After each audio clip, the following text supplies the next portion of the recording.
All right, this leaves a pretty organized day for us tomorrow. Tomorrow, basically, we're going to talk about ways of refuting arguments, ways of explaining concepts, ways of convincing people, and then we're going to work on the questions, and we'll do some reenactments. Generally, it's not permissible for one Muslim to play the role of a kafir. Okay, it's not permissible at all, even as a joke, even as acting, to say, I'm a kafir. You can't. So that's why a lot of times people come to me after the workshop. You should have had one brother pretend to be a kafir. No. It's the one thing that's more hated to us than anything on earth is kufr. So we don't pretend to be kuffar or anything, or speak like a kafir. One time some sisters were doing da'wah training. One of them already had waswasa, the kind of, she'll make wudu 50 times before salah. And she had OCD. And she plays the role of the kafir. So she's calling me up. I played the role of the kafir, and now I think I'm a kafir. Yeah, why did you even do that? Yeah? You already have these issues with waswasa and stuff. You just couldn't have picked a wronger person to do that. Look. Someone said something to me. I put a note now, I forgot what that means. Learn, it says learn here. What do we talk about? Okay. What do we talk about? We're talking about that morning bell lesson about. Oh yeah. Okay, someone else did. All right. Anyone know much about Mormons here? Yeah. Oh, yeah. Okay. Right. For those who don't know, you just go on YouTube and you write down Mormon band cartoon. Oh yeah. And just watch that. And in 10 minutes, you're going to learn so much about the Mormon faith, and it will be so easy for you to talk to any Mormon from that day forward. So go on YouTube, Mormon band cartoon. 10-minute cartoon, you watch it explains their belief about God. That belief is not in the Book of Mormon, by the way. It's in what book? Anyone know the other book? Anyone else know the name of this book? Just one person in the room? Anyone else? What's the name of that book? Book of Perils? The Pearl of Great Price. Why doesn't anyone know this name? Everybody knows the Book of Mormon. Because it's loaded with these embarrassing beliefs. The stuff you'll see in the cartoon, it's from that book, The Pearl of Great Price. They never talk to you about the Pearl of Great Price because it's too embarrassing. You have to go through a process of desensitization before they tell you the stuff in The Pearl of Great Price. You'll see why when you watch that cartoon. Okay? So when you watch that cartoon, it's going to be... would you imagine that way, watch a cartoon and you'll be able to give good da'wah? Watch Tom and Jerry. Right? So that's as far as that. The brother is saying that when you have a booth, if someone's being argumentative, you're saying, look, we're just out here. This is Islam Awareness Week, and we're talking to people about Islam. You're at a da'wah table, someone comes up to you, and they know you're going to invite them to your religion. And so they know also that and you can use the table as an excuse. So, we have this table here, we've got materials, and we're all trying to let people know about Islam, and so people can know one another, all that sweet talk, and people are like, oh yes. Broaden your mind, widen your horizon, whatever they say. Okay, great. That's it. If someone's argumentative, you just say, look, we're here to share information. That's all. Okay. I still have something. It says learn here. I put it to remind myself something. Oh yeah. You could probably also tell the person who's being argumentative that it's all about education. And knowledge is power. And the more you know, the better. And we're living in a global village. All that fancy talk, you give it right back to them. The stuff that they just give it back. Global village. Knowing one another, peaceful coexistence. All that fancy talk. Let them have it. So then they feel, okay, well, maybe I need to broaden my horizons and not be argumentative and listen to what this guy is saying. We're going to do an exercise right now that I like very much. It's I call it because it's based on a booklet that I have written many years ago, never published. So Jafar calls it the virtual book. I've got a lot of virtual books out. I'm a well-known author in virtual land, So it's called The Senseless Evasion of the Muhammad Equation. It's a technique that, well, I don't want to say I developed it, because actually after developing it, I discovered that that the classical scholars have developed it, and there are many books on the same topic, and so on and so forth. So it's not mine, really. But it's a way of proving either the existence of Allah Azza wa Jal or the veracity of the message of Muhammad through analyzing his life and his teachings and his sayings and his actions. It's a very simple premise, and it started, I first did it some years ago. There was a Muslim guy who wanted to marry an atheist. Obviously he can't marry her until she becomes Muslim, or Christian or Jewish, but I'm not going to give her dawah to become Jewish or Christian. So he said, can you prove to her that Allah exists? I said, actually that's a very easy thing if she's willing to listen. So we sat down and we proved the existence of Allah Azza wa Jal just by analyzing the life of Muhammad sallallahu alaihi wasallam. We're going to do the exercise together. Now, it starts off like this. This is the premise or the idea behind it. Is that with the Prophet sallallahu alaihi wasallam we have two options, right? Only two, not three, not four. That he was one, a genuine prophet of Allah, or that two, that he were an impostor. Okay? These are the only two. Someone want to argue for a third one? He was either genuine or he was not genuine. Anyone want to argue a third one? That's saying that, like he's not genuine whether he thinks he is or not. Yeah, exactly. He's not genuine. Either he's a genuine prophet, got a message from Allah, or he's not genuine. He made it up, he heard it from a devil, copied from another religion, whatever it is. Everyone agree? Great. So this is what you do with the non-Muslim. So this is the case. Either he was genuine, either he was not genuine. Now if a false prophet now, if someone entered this room right now, and he said, look people, I'm the prophet of Allah. Now, obviously we know there's no prophet coming after Muhammad sallallahu alaihi wasallam, no new prophet.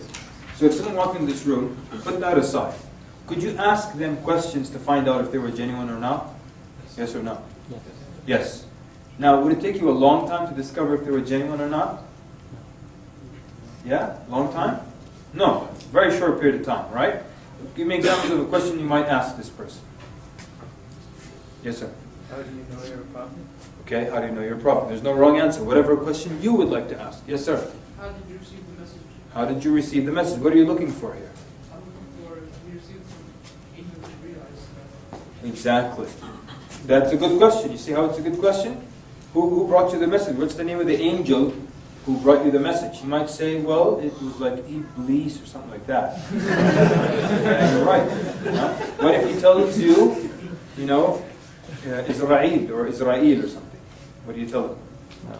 It's actually not even authentic, that. It's the name of the angel of death.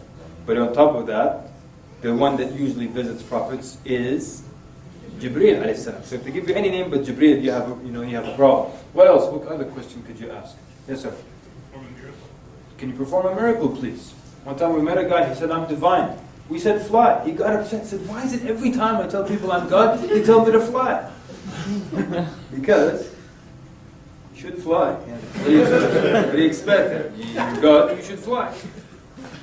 All right. What else? What other questions?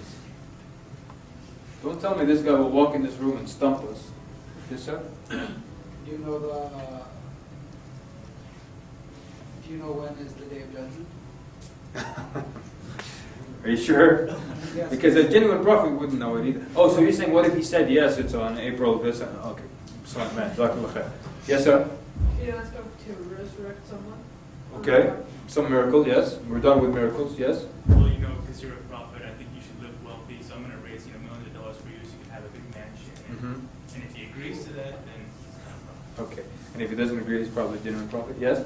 I just have questions that all these things are things that are found in Islam. So how would that convince an atheist? Which things? Like Jibreel, No, just stay with us in our scenario here. Our specific scenario, a guy walked into this room, I'm a prophet of Allah. What questions would we ask him to see if he's genuine or false? Who's the angel that spoke to you? Hamza? Ask him to recite his revelation to you. Okay, I want to hear your message, right? And what are you really looking for?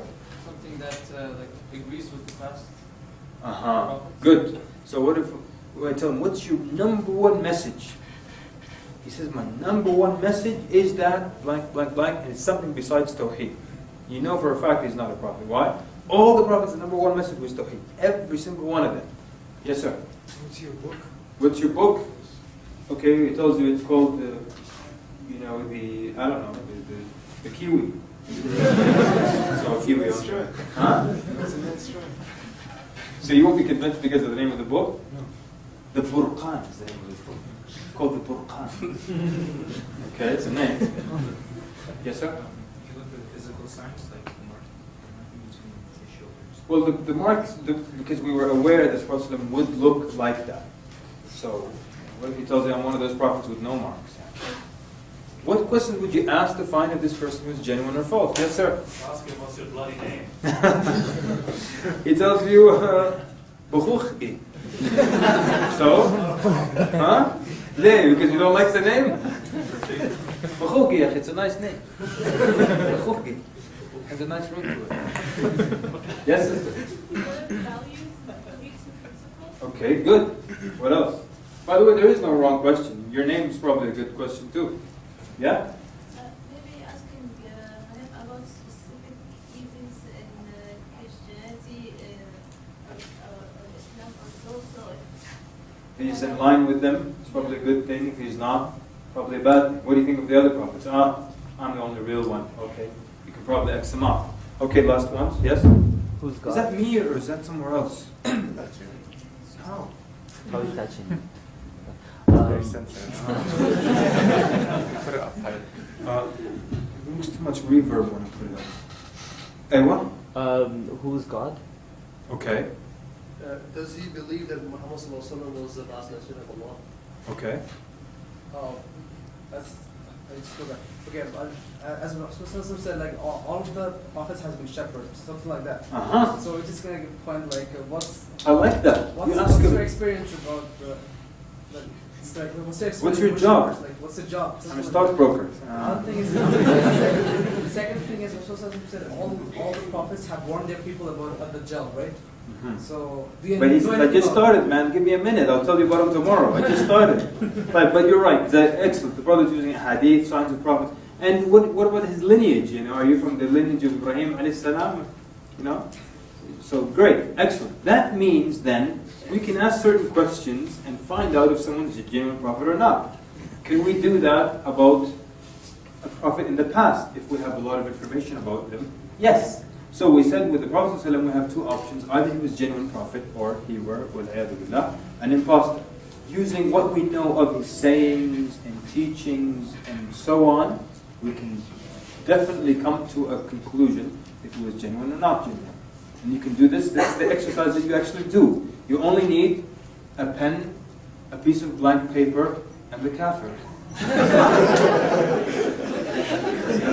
I like that, Ahmed. I like that. Ahmed approves, people. Ahmed approves. So you need a pen, a paper, and a kafir, and this is what you do with the exercise. You explain the two choices. That's number one. The two choices, either a genuine prophet or not a genuine prophet.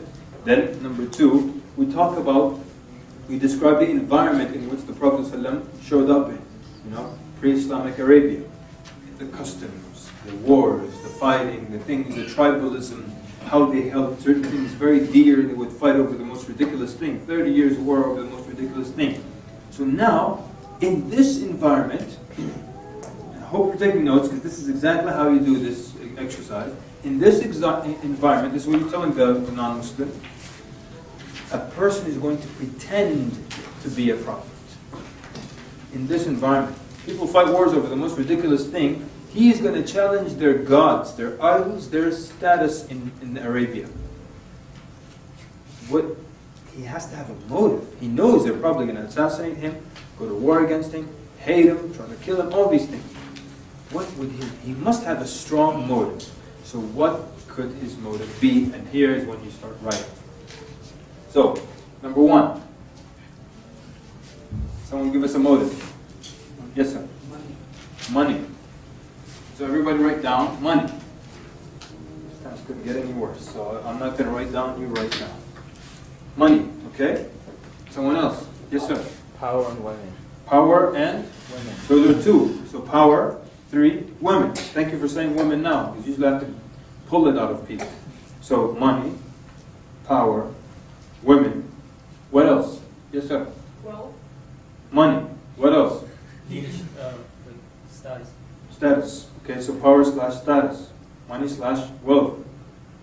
Fame. Fame. Put it near power status. Retribution. Retribution. For what? Well, any, like, money, Hmm? retribution for something like his tribe or his. Okay. Retribution. Very good. What else? Sister. Maybe he is just Thank you very much. What Yes. said about Yes. Madman. Maybe just mad. Attention. Attention. Okay. Fame. Attention. maybe he is envious of someone else. So you can put, envy, or just pure evil. Whatever it is, whatever the non-Muslim tells you, write it down. Someone once said, from outer space, write it down. Yes? He might actually be a prophet. Okay, well that we're saying now, we already saw, they said these are the two options. We're Okay, pursuing the path of him being not a true prophet. What would his possible motive be? He has to have some strong motive because he knows they're going to fight him and try to kill him. But you're all right, Jazakallah khair. That's on the other side. Anything else? Why would he pretend to be a prophet? By the way, with madman you can put schizophrenic, right? Or epileptic, sorry. Schizophrenic also, yeah? Maybe he's a shaitan or Possessed by a jinn, so possessed, we'll put that down. Schizo, S-K-I-T-S-O. Yes? My great joke made you forget it. Try to regain lost land, like Uh-huh. king or from a kingly lineage, things like that. Okay, so he's trying to regain some kind of legacy, some kind of old heritage, or some old dominion of his parents, or something like that. Jealousy. Jealousy, we have that, right? Envy, jealousy, okay. Anything else? Divide people. None? Divide Just a problem maker. Just wants to divide people. Impossible. I mean, whatever people say, write it down. No matter how ridiculous. Yes, sister. Some secular people would say that in a way he was just trying to improve his society. Okay, so someone like Confucius just wants to improve, just wants to help things, make things better. Right. Very possible. Write it down. What else? Yes, Muhammad. puppet. None? Be a puppet, like a called a puppet. Like there's someone else moving the You know, thing? people say George Bush is like that, right? Uh-huh. So there's someone else behind him, so he actually believes it. Okay, possible. So it's being edged on by someone else, so write that down. All right, should we stop or keep going? Political power. None? Political power. Political power, okay. Last one? None? Manipulation. He just wants to manipulate people, feel that he's control. Last one?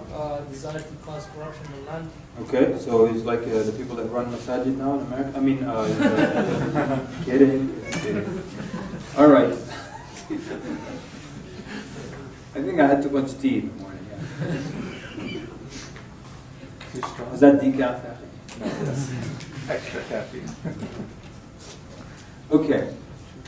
Now what you do, you let them empty out whatever's in their heart, put any possible motive, and then what do? You go back, using what you know of the Prophet ﷺ, and of his sayings, and his seerah, and his hadith. Brother, I think someone's waiting for you outside. I think. Yeah. So, just the brother, for him. So what happens? Now you go through these possible motives one by one and see, are they plausible or not? All right? Did you write down Martian, alien, all that? Because someone said it once. Fine, put it down. Whatever they say, put it down.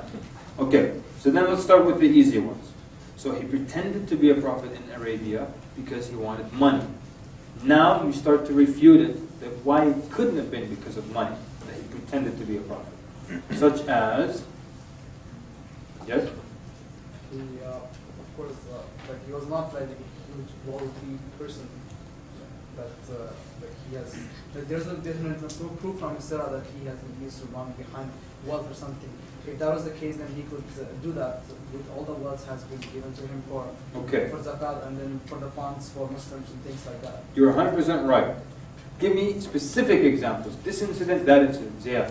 He was actually offered, they came to him and said, look, if it's money you want, we'll give you all the money you Excellent. want. If it was women, we'll give you... Jazakallah khair. I'll stop you there because I'll have to repeat it all of it anyway. So the Quraysh came to him at the beginning of his call and offered him, if it's money you want, we'll give you money.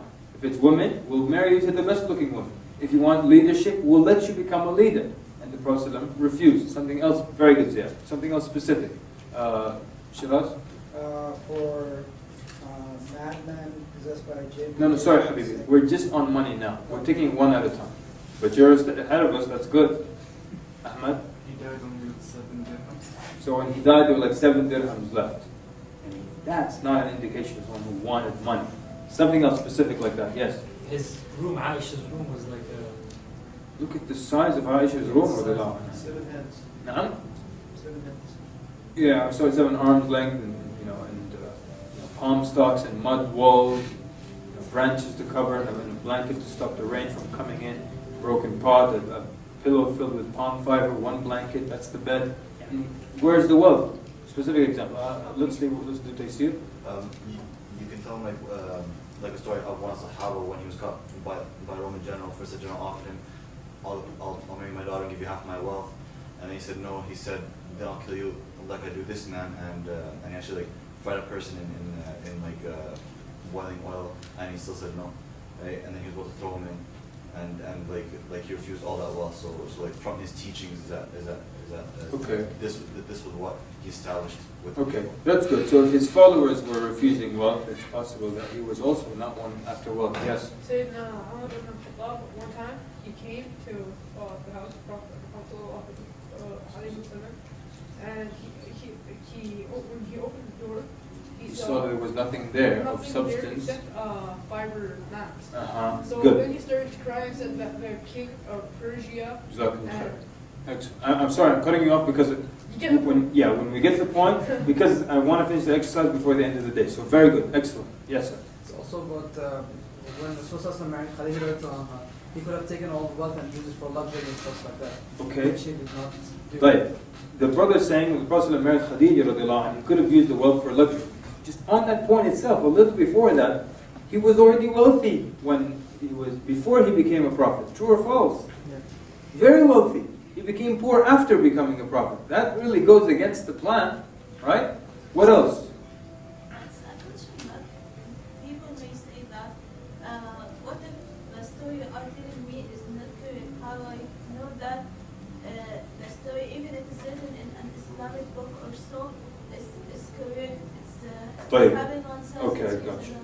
Jazakallah khair. I'm actually going to have to answer that one. How you answer that one tomorrow, just so we can keep with the flow. But it's a very good question. What did they say? I don't know this Bukhari and Muslim you're talking about. So that's why you have to actually give some kind of explanation to how authentic a hadith are and so on. We'll probably do that tomorrow. Okay, so give me some specific things about wealth in the Prophet said. Yes.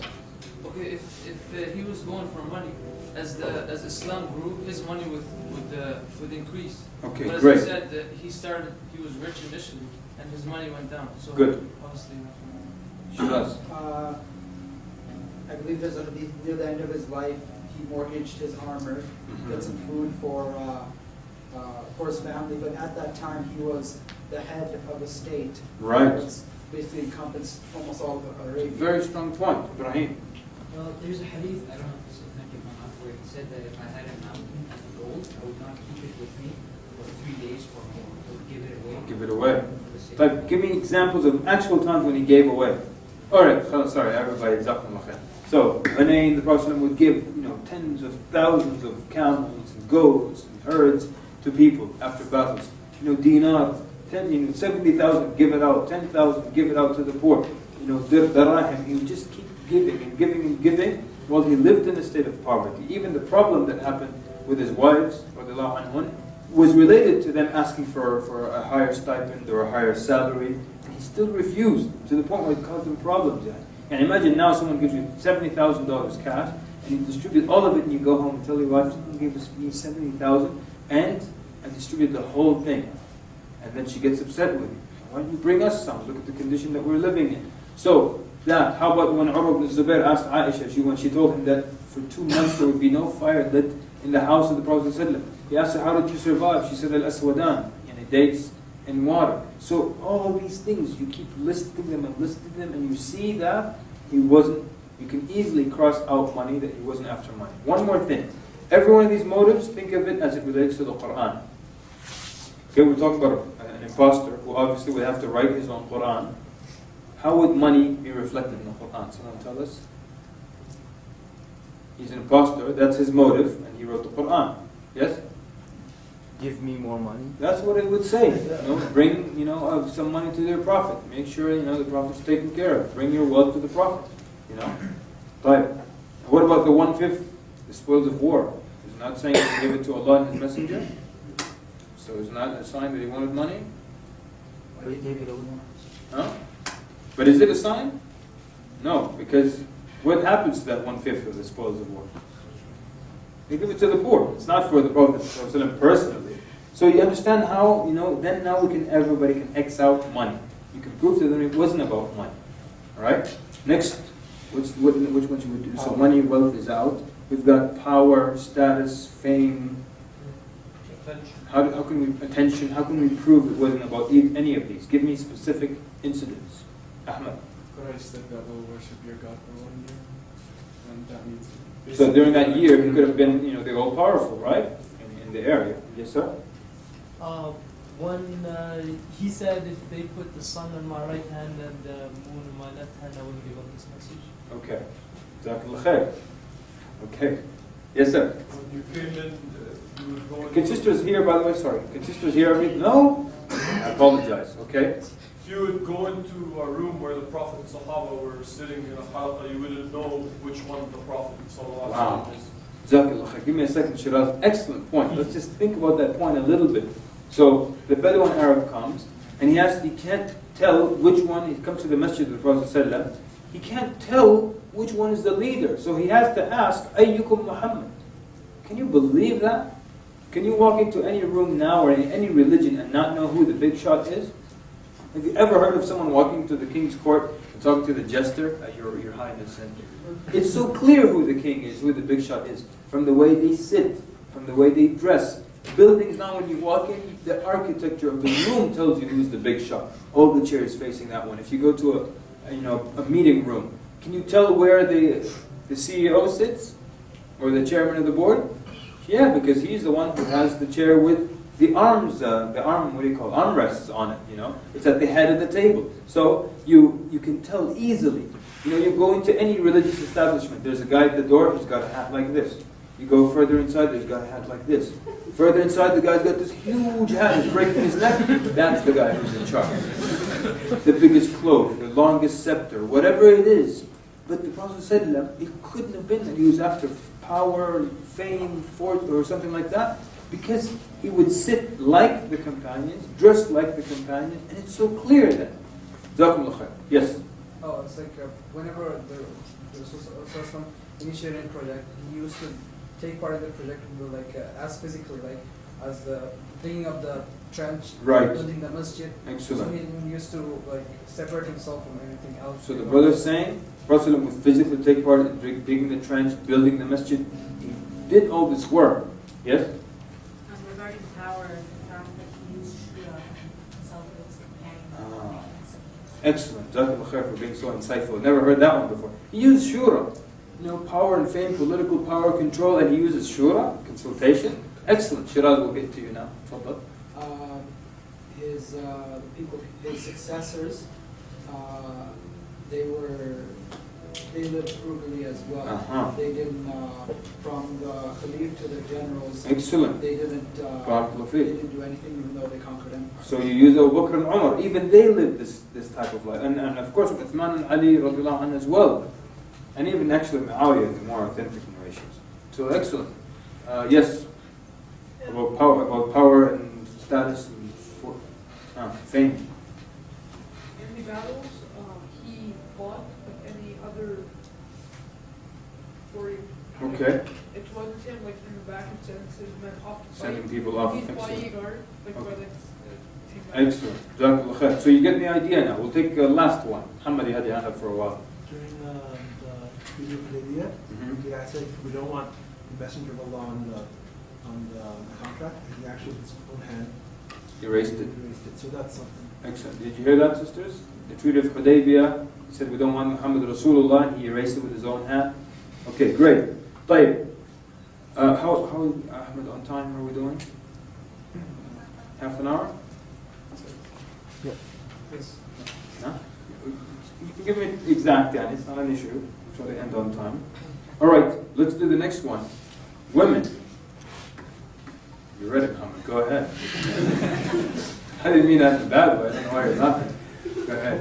Rasul didn't get married till he was 25, and he didn't get married again till after his first wife passed away. I mean, till he was over like 50.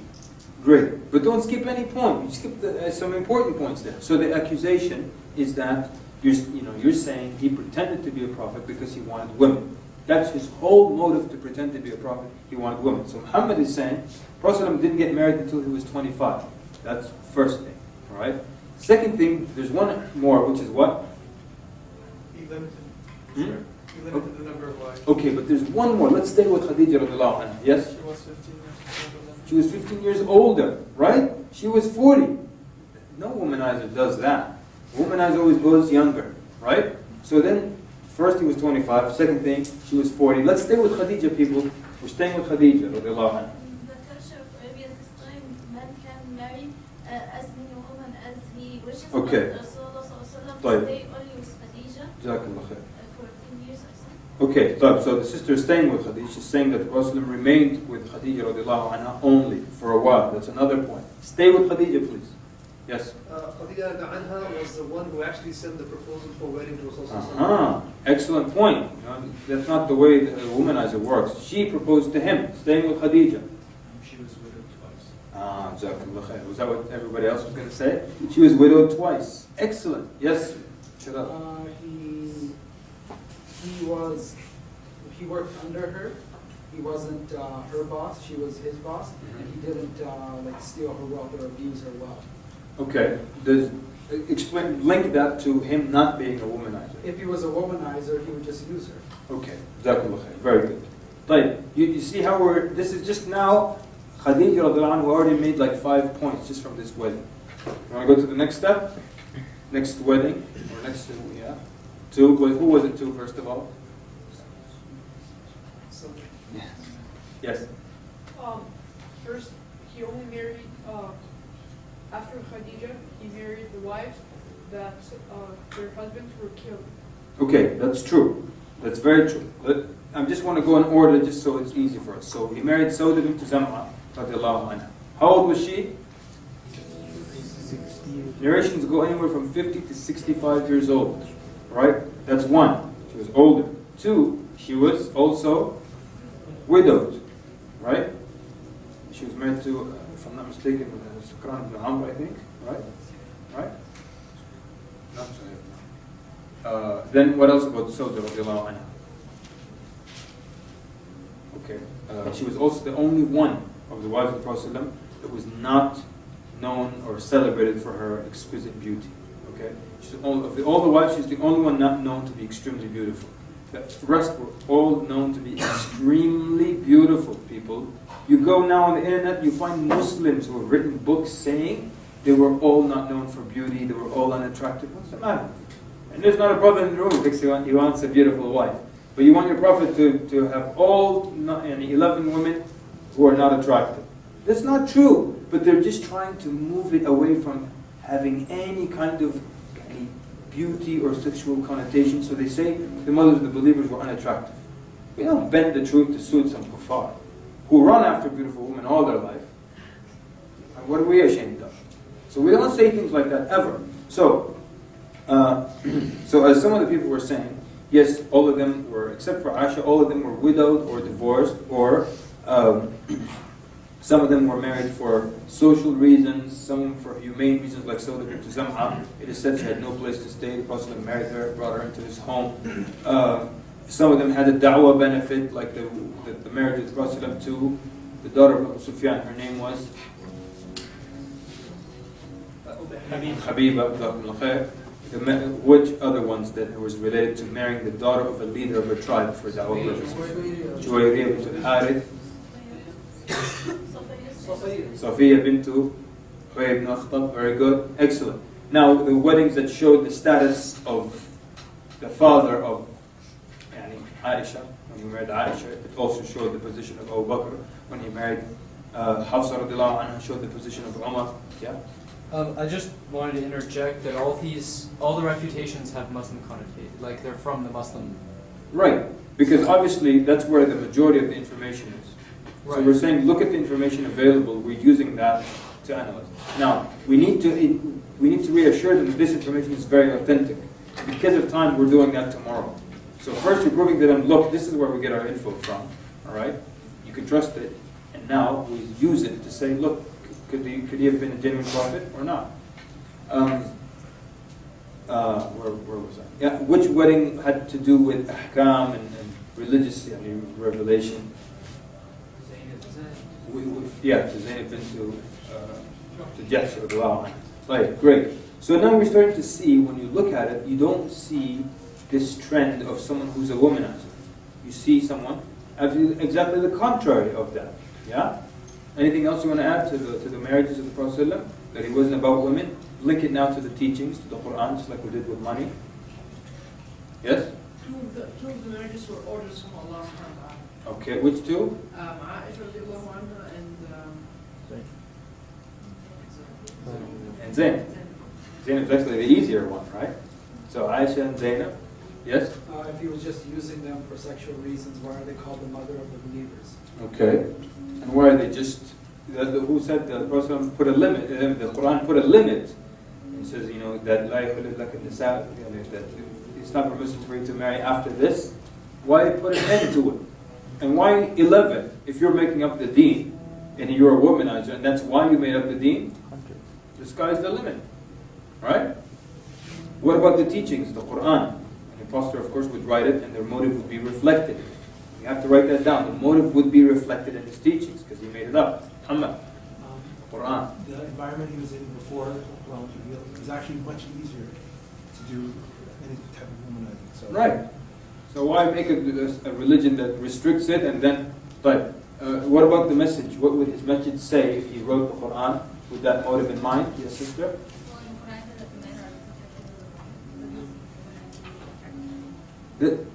I think you're saying what the Quran said, the men are to take care of women. That's not a writing of a womanizer, right? Because he doesn't want to take care of... Womanizer doesn't want to take care of anybody. Right? Specifically, what would the Quran say? Yes? Inheritance, both of them? Possibly. Uh-huh. You're not wrong. Yeah, go ahead. Zina. Huh? Zina. Why would zina be haram? Excellent. What else? It's like why the hijab issue should be enforced, because they need to women be exposed at womanizers. Okay, womanizer probably want women uncovered. Why hijab? Anything else? Just like with the money, people, with the Quran, what would it say if he wrote it for the sake of money? It would say, bring your money to the Prophet. Yeah? That's what I was thinking. Good. And if it was for women, again, it would say, let them be blessed by the Prophet. Yeah, Ikhwan, this is now happening in Muslim lands, all right? Where the sheikh, that would say, let me bless your wife this night. And the sheikh would bless her. And the guy would pick her up in the morning. Muslim countries, Arab countries, this is happening. Okay? So it would have been, this is just some so-called sheikh. So if this person was an imposter prophet, it would be so much easier for him to do things like that. And possibly blessing people left and right. But this is not the case here.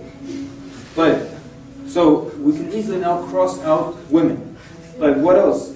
We said madman, possessed, schizophrenic. How do we refute those? Yes?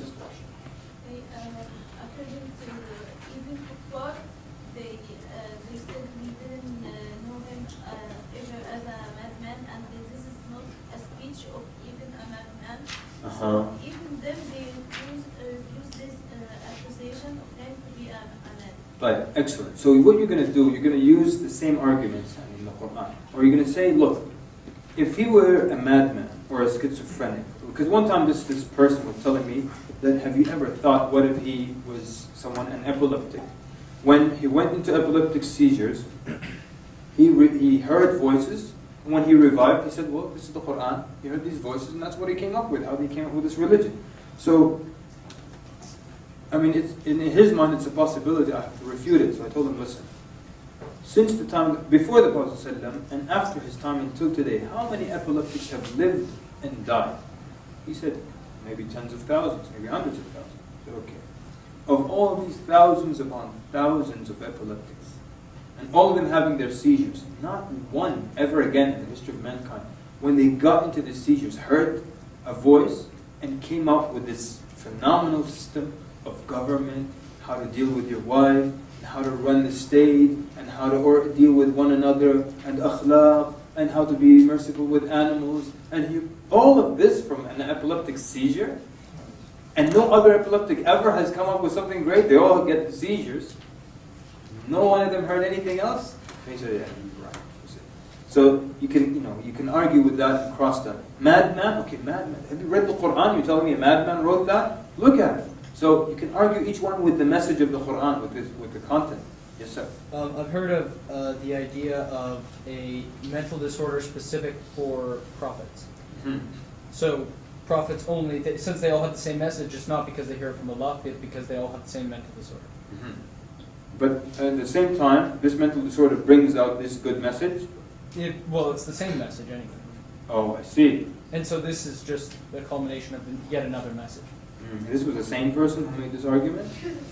Wow. So how do you refute, can we stay with this one? How do you refute this specifically? Shahada. That's just a medical disorder common to one person. Like your asthma or your cancer is not related to the next person's cancer. So why does the Prophet ﷺ talk about Isa and Ibrahim and Adam and all the other prophets? Ooh. Okay. So that's actually another section. When you look at, let me take the brother. Go ahead. The Prophet himself questioned this. He was skeptic that he himself was getting married when he first got the revelation. With Zainab radiallahu anha. Yeah? With Khadija. Getting married, you said? No. He questioned the same. Oh, receiving the message. When he received the Ahsan, message. He thought, am I Jameel, yeah, he himself thought of that. Like, I'm sorry, I'm going to pause a little bit here and go into the message of the Quran. What can you tell me about the message, the teachings of the Quran that prove it couldn't have been written by a man 1400 years ago in Arabia? Number one. In Surah Al-Baqarah, there's an ayah that says, if anyone can come up with a book like it, then you challenge them. So the challenge, if anyone can produce a book like the Quran, has anyone been able to? No. You've seen some attempts, right? And they were all utterly ridiculous. Great. Quick point, yes? Okay, so basically you're trying to say the science in the Quran. True? There's a lot of science in the Quran. Very good. Yes? The moral teachings and the scientific evidence. Okay, scientific evidence, moral teachings. Give me something specific, Ahmad. Specific, I was going to say no contradictions. Okay, that's good. No contradictions, Look, let me ask you this. Sorry, Zia. Think of it like this. If you told the Quran was revealed over a period of 23 years, yet it remains consistent, right? Isn't that a sign that it's not from a human being? What if I told you right now, start writing a book and finish it in 23 years? Is that book going to be the same? No way. You're going to start off, writing, not much contemplation, not much wisdom. As you grow older, and we shall do this, and your language improves. You use big English words like elephant and hippopotamus. So it would change in 23 years. Your writing would change. Your wisdom would increase. You would go back and rewrite certain chapters. Quran remains consistent, even though it was revealed over a period of 23 years. That's a sign it couldn't have been written by some human being. What else? Also, if I'm trying to pretend that I'm a prophet, I wouldn't write the Quran in 23 years. I'll try to get it done in a few months and say, here's your book for the end of life. Most likely, right? Because I'm not guaranteed that I'm going to live for another 20 years. Okay. Yeah? Rasul Sallallahu was, I should say, like illiterate. He didn't use, he couldn't write or read. So something like, so how could he write? Well, what if someone also? says he dictated it to someone? And also, like, how could he then know all the events of happened with the previous prophets, also future events? Excellent. So the brother brought up two important points. Too much history to know back then, and then we'll take this point, and then we want to discuss future events. Yes? He was an Ummi, and how could he write such a classical Arabic grammar? He spoke well, though. We know that, right? He was the most eloquent. So he dictated it to people, they'll tell you. But the point on the future. Give me quickly some points about the future mentioned in the Quran. Yes? In the Quran it says that the trees have sexes, male and female. Okay. And scientists have just That's discovered true. that 50, 60 years ago. That's science. Stay with future. Future, something that will happen in the future. Hamza? Excellent. What with the Rome? Is that what you're going to say? Yeah? That the Romans have been defeated, and then after their defeat, they shall become victorious again in an odd number of years. And this was something in the future. And it happened. How many years later? 9. Just as the Quran said. This is a knowledge of the future. Prophet couldn't have known this. Right? Yes.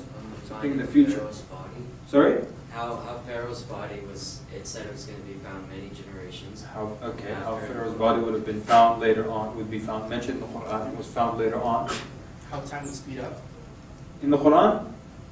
In the future, later on. Okay, sir, when we get to Hadith, it says those things.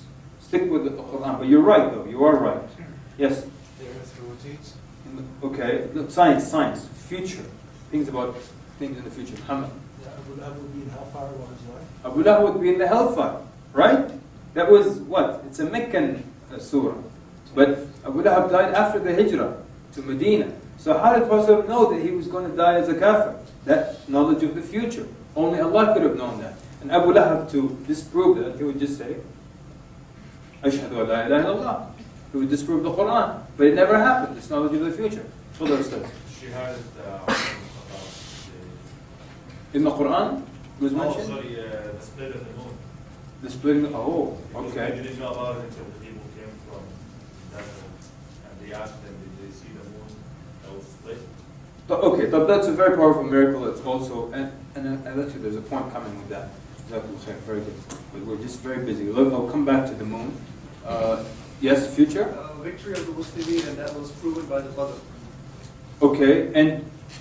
Okay, also how about the conquering of Fath Makkah, right? Mentioned in the Quran. When? When was it mentioned? In Mecca. After the Treaty of Hudaybiyah. Could you imagine that the Surah Al-Fath would come down on the way back from the Treaty of Hudaybiyah? The oppressive rules in that treaty? Again, knowledge of the future. So we'll stop with the future, but you get the idea why he couldn't have written the Quran, because it stays consistent for 23 years, never changes.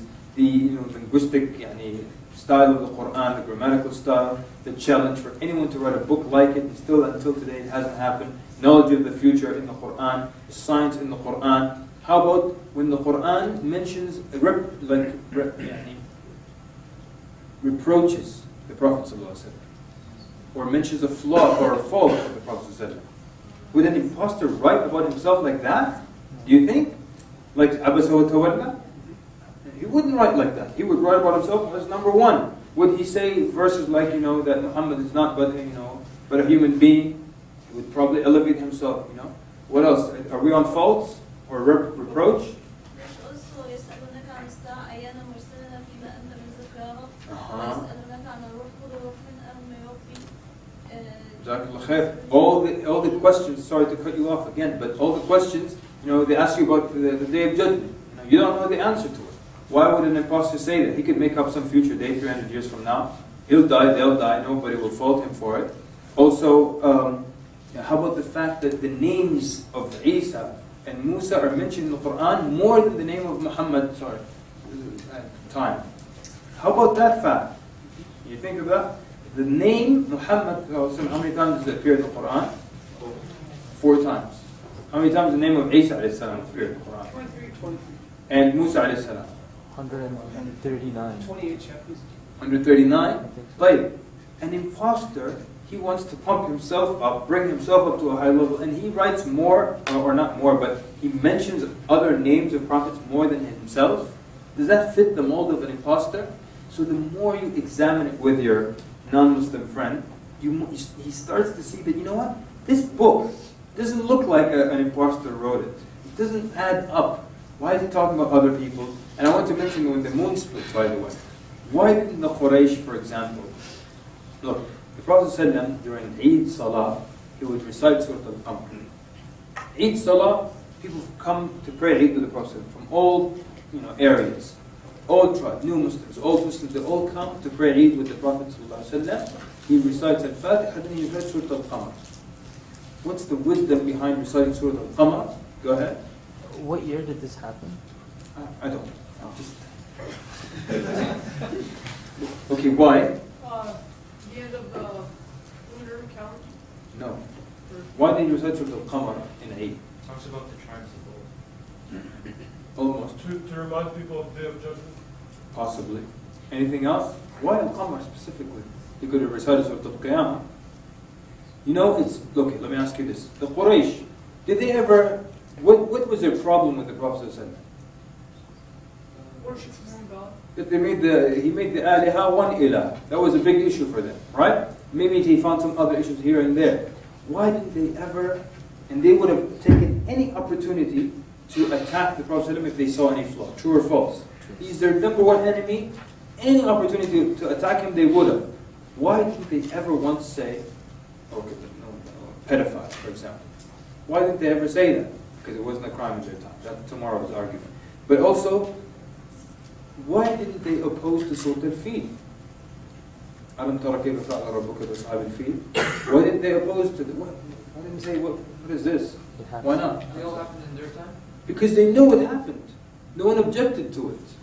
The Prophet ﷺ would recite Surah Al-Qamar in Salat al-Eid because now people from all parts are there. New Muslims and old Muslims are all there, and they all hear the hour has drawn near and the moon has been split. So everyone knew that happened. That's why with this huge gathering at Eid Salah, no one opposed it. No one said, wait a minute, what is this talking about? It reaffirms, all of them recognized, that's going back to your point about the moon splitting, that all of them recognized this happened. That's why their complaints weren't, you said the moon split, or you married more than one, or the arguments that existed today. If anyone was to argue against the Prophet, it would have been the Quraysh who hated him more than anyone. So, and of course the Orientalists, they're unfair in their arguments. But the arguments that they have today, they're just based on today's culture. Why marry more than one? Why marry someone who's younger than 18? Why do this? Why do that? But the Quraysh would have been the first to object. They would have objected to the surah saying the moon has been split.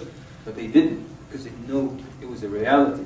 So anyways, so when you look at the Quran, the more you look at it, the more you see that it could not have been written by an imposter or by a human being. And if you claim it was written by an imposter, somewhere, somehow, the motive of this man, whatever it is, must be reflected in that book that he wrote by himself. And so what you do, you go through the entire list, all right? And that he was someone who just wanted to divide people. Like he wanted to divide people, but he's the one who gave the hadith that you should not even have animals fighting against each other. You shouldn't even rile one animal up against the other. And he's telling me he was there just to split. Then why the ayat about وَاعْتَصِمُوا بِحَبْلِ اللَّهِ جَمِيعًا, hold fast to the rope of Allah, telling him that the Muslims are like the building, the bricks hold one another, and that if one part of the body is ill, the other part responds with fever. So it doesn't add up. Something else. An imposter would not practice what he would preach, right? That's how you find the imposter. So you go, the Prophet ﷺ, he would say, قُمِ اللَّيْلَ إِلَّا قَلِيلًا, and he would sleep most of the night except for a little bit. But the Prophet ﷺ would stand in prayer until his feet would swell. So what kind of an imposter does that? You don't have to put the act when you're at home, right? So the fact we have this testimony into his life in detailed aspects. We know how he bathed, how he put on his clothes, how he spent time in his personal life with his family, how he ate, what he liked to eat, what color he liked to wear, how he combed his hair, how he parted his hair. We know everything about him. If there was anything private, that we would have known, he would prove to us that he was not a genuine prophet, that he would not practice what he would preach. But everything we see tells us that he was a genuine prophet. And so basically you go through the entire list and you keep showing them. And like I said, I know some of you are thinking, well, we're using hadith, we're using Quran, and they don't believe in Quran, they don't believe in hadith. But we'll discuss that further tomorrow, inshallah. And when we do, you go out and you try this exercise. Like I told you, the person was an atheist, and she became Muslim. She's still Muslim. She's got 2 children now, mashallah, happily ever after, inshallah. There's also that one time I tried this with a coworker, and there was no work, and we just kept talking about this. And in the end, he said. We also, by the way, did something else that day. We listed all the skills of the Prophet ﷺ. Every skill that he had. We can make a long list now. Every skill that he had. His skill of arbitrating between people, speeches, military tactics, and raising children, dealing with your spouse, also counseling. Every skill that Prophet ﷺ had, we listed it on a piece of paper. And then, of course, if you're saying he's an imposter and he wrote the Quran, he has all the scientific knowledge back then. So oceanography, the stars and the planets in orbit, embryology or biology. There's so many. You just keep listing. Overwhelm the person. Just list all the skills that he has. Just keep listing. His knowledge of the animal kingdom, the bees, all that stuff. Make a huge list. And in the end, we made that list and said, okay, what do you think? You think one person can have all that? So this guy came up with something. He said, look, I think that Muhammad ﷺ was probably the reincarnation of all the great minds in history into one man. So I said, listen, let me ask you honestly, what do you think is more probable? That he's a reincarnation of all the great minds? Because when you look at quote unquote great minds, you'll find that this guy excelled in this thing, but it was one field. Thomas Edison, what did he have? 200 inventions. He did steal some of them from other folks, by the way. But at the same time, it's all dealing with electricity. Da Vinci, how many sciences did he deal with? Physics, right? Biology, right? He was doing dissection and all that. But in the end, how many were there? And it wasn't like he was so ahead of his time, things that are impossible to know back then, like the science that we have in the Quran. And so, in the end, he said, so I said, what is more probable? That he was the reincarnation of all the great men in history, or that he's just probably one of the genuine prophets of Allah. The man looked down, and he said, he was probably a genuine prophet of Allah. Because when you do it like this, you leave no avenue, you leave them no escape. Either he's a genuine prophet, or he's an imposter. We looked at it, it didn't add up. He was an imposter. We have the book that you allegedly, you say, that he wrote. You look at it and you don't find, any indication that there is an imposter here. I just don't see his argument. He's saying that all the minds of the past geniuses or whatever. But didn't Muhammad come before all of them?